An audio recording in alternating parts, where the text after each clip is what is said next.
നമസ്കാരം.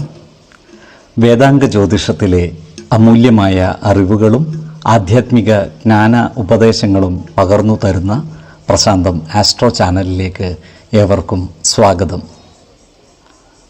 ഈ ചാനൽ ഇതുവരെയും സബ്സ്ക്രൈബ് ചെയ്യാത്തവർ ഇപ്പോൾ തന്നെ സബ്സ്ക്രൈബ് ചെയ്യുക. നോട്ടിഫിക്കേഷൻ ലഭിക്കുന്നതിനായി ബെൽ ബട്ടൺ അമർത്തുമല്ലോ. ഒപ്പം ചാനൽ ലൈക്ക് ചെയ്യുക, ഷെയർ ചെയ്യുക, കമൻറ്റ് ചെയ്യുക. കൊല്ലവർഷം 1200 ആണ്ടിലെ തുലാസംക്രമം രേവതി നക്ഷത്രത്തിലാണ്. തുലാം 1-ാം തീയതിയിലെ ഗ്രഹനില അനുസരിച്ച് ഇടവം രാശിയിൽ സർവേശ്വരകാരകനായ വ്യാഴവും, മിഥുനത്തിൽ കുജനും, കന്നിരാശിയിൽ രവിയും കേതുവും, തുലാം രാശിയിൽ ബുധനും, വൃശ്ചികത്തിൽ ശുക്രനും ഗുളികനും, കുംഭം രാശിയിൽ ശനിയും, മീനത്തിൽ ചന്ദ്രനും രാഹുവും സ്ഥിതി ചെയ്യുന്നു.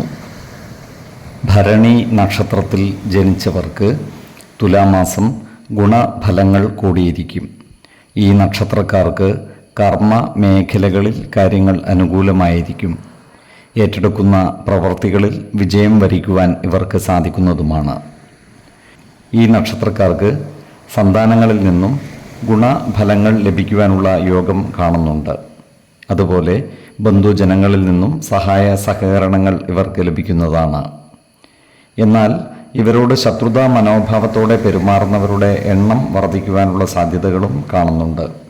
അതിനാൽ അത്തരക്കാരെ തിരിച്ചറിഞ്ഞാൽ അവരുമായി നല്ല സ്നേഹ സൗഹൃദ ബന്ധങ്ങൾ നിലനിർത്തുവാൻ പരിശ്രമിക്കേണ്ടതാണ്.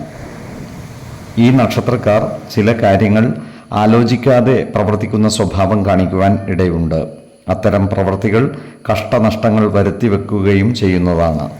അതിനാൽ ഏത് കാര്യവും ചെയ്യുമ്പോൾ 2 വട്ടം ആലോചിച്ച് മുന്നോട്ട് നീങ്ങുവാൻ പ്രത്യേകം ശ്രദ്ധിക്കേണ്ടതാണ്. പല വഴികളിൽ നിന്നുമായി ഇവർക്ക് സാമ്പത്തിക നേട്ടം കൈവരിക്കുവാൻ സാധിക്കുന്നതാണ്. അതുപോലെ കടം കൊടുത്ത തുകകൾ കൈവശം വന്നു ചേരുവാനുള്ള സാധ്യതകളും കാണുന്നുണ്ട്. ഈ നക്ഷത്രക്കാരായ സാമൂഹ്യ പ്രവർത്തകർക്ക് അനുകൂലമായ കാലമാണ്. ക്രിയാത്മകമായ പ്രവർത്തനങ്ങളിലൂടെ സമൂഹ മനസ്സിൻ്റെ അംഗീകാരം നേടിയെടുക്കുവാൻ ഇവർക്ക് സാധിക്കുന്നതുമാണ്. ഈ നക്ഷത്രക്കാർ പുണ്യസ്ഥലങ്ങളും ദേവാലയങ്ങളും സന്ദർശിക്കുവാനുള്ള സാധ്യതകളും കാണുന്നുണ്ട്. അതുപോലെ ബിസിനസ് മേഖലകളിൽ പ്രവർത്തിക്കുന്നവർക്ക് സാമ്പത്തിക അഭിവൃദ്ധി ഉണ്ടാകുന്നതുമാണ്. എന്നാൽ ചിലവുകൾ നിയന്ത്രിച്ച് നിർത്തുവാൻ പരിശ്രമിക്കുകയും വേണം. 8, 12, 23 തീയതികൾ അനുകൂലമാണ്. ഈ നക്ഷത്രക്കാർ ജനിച്ച സമയത്തെ അടിസ്ഥാനമാക്കിയുള്ള ജാതകത്തിലെ ലഗ്ന രാശിയുടെയും ലഗ്ന അധിപന്റെയും സ്ഥിതിയും ശുഭ പാപ ഭാവങ്ങളുടെ സ്ഥിതിയും ഓരോ രാശിയിലെയും ഗ്രഹങ്ങളുടെ സ്ഥിതിയും അനുസരിച്ച് ഇവരുടെ പൊതുഫലത്തിൽ ഏറ്റക്കുറച്ചിലുകൾ ഉണ്ടാകുവാനിടയുണ്ട്. കുടുംബ ദേവതകളെയും ഇഷ്ട ദേവതകളെയും ഉപാസിക്കുന്നത് ഇവർക്ക് ആയുരാരോഗ്യ സൗഖ്യമേകും. ഇഷ്ടദേവതാ മന്ത്രം 108 തവണ ദിനംതോറും ലിഖിത ജപം ചെയ്തു വരുന്നത് ഇവർക്ക് സർവ ഐശ്വര്യങ്ങളുമേകും.